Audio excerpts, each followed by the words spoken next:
അസ്സലാമു അലൈക്കും വറഹ്മത്തുള്ളാഹി. ബഹുമാനികളെ, ഉപകാരം ചെയ്യുക എന്നത് എല്ലാവർക്കും പറ്റുന്ന കാര്യമാണ്.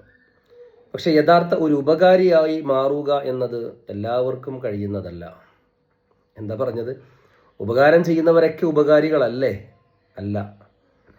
യഥാർത്ഥ ഉപകാരം ചെയ്യുന്നവർ, യഥാർത്ഥ ഉപകാരി ആരാണ്? മുഹ്സിൻ എന്നാ പറയുക. മുഹ്സിൻ എന്ന ഒരു പദവി അത് ആർക്ക് കിട്ടുക?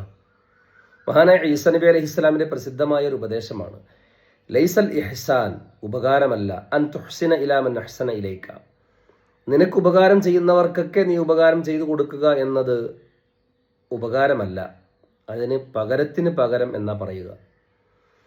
ഇന്നമൽ ഇഹ്സാൻ, തീർച്ചയായിട്ടും ഉപകാരം എന്ന് പറഞ്ഞാൽ അൻ തുഹ്സിന ഇലാ മൻ അസ്സാ ഇലൈക, നിനക്ക് ഒരു ഉപകാരവും ചെയ്യാത്ത, ചിലപ്പോഴൊക്കെ നിനക്ക് എന്തെങ്കിലും ഉപദ്രവമൊക്കെ ചെയ്യുന്ന ആൾക്ക് നീ ഉപകാരം ചെയ്യാൻ കാണിക്കുന്ന മനസ്സ്, അതിനെയാണ് യഥാർത്ഥത്തിൽ ഉപകാരം എന്ന് പറയുന്നത്.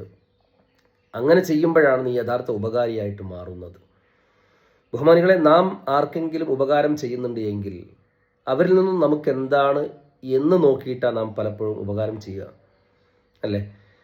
നമുക്കൊന്നും കിട്ടിയില്ലെങ്കിൽ തന്നെയാണെങ്കിലും ഒരു സമാധാനമെങ്കിലും അവരിൽ നിന്ന് കിട്ടിയാൽ മാത്രമാണ് നമ്മൾ എന്ത് ചെയ്യും, ഉപകാരം ചെയ്യുള്ളൂ.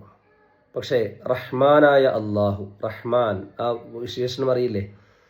അള്ളാഹുവിനെ അനുസരിക്കുന്നവർക്കും അനുസരിക്കാത്തവർക്കും കരുണ ചെയ്യുന്ന, ഉപകാരം ചെയ്യുന്ന അള്ളാഹു, ആ ഒരു വിശേഷണം അടിമക്ക് ഉണ്ടാകുമ്പോഴാണ് യഥാർത്ഥത്തിൽ അടിമ മുഹ്സിനായിട്ട് മാറുന്നത്, ഉപകാരിയായിട്ട് മാറുന്നത്.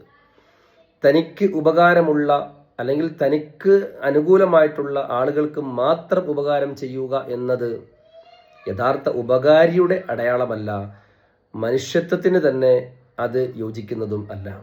എല്ലാവർക്കും ഉപകാരിയായിട്ട് മാറാൻ കഴിയുന്നവർ, ഇനി ആലോചിച്ച് നോക്കൂ, നമ്മളിൽ ഉപകാരികൾ എത്ര പേരുണ്ട്? ഇതാണ് പറഞ്ഞത്, യഥാർത്ഥ ഉപകാരി എന്ന് പറഞ്ഞാൽ അത് തനിക്ക് ഉപകാരം ചെയ്യുന്ന ആളുകൾക്ക് മാത്രമല്ല, എല്ലാവരിലേക്കും വിശാലമായ മനസ്സ് കാണിക്കുന്നവരെയാണ് യഥാർത്ഥ ഉപകാരി എന്ന് പറയുന്നതെന്ന് മഹാനായ ഈസാ നബി അലൈഹിസ്സലാം പഠിപ്പിക്കുകയാണ്.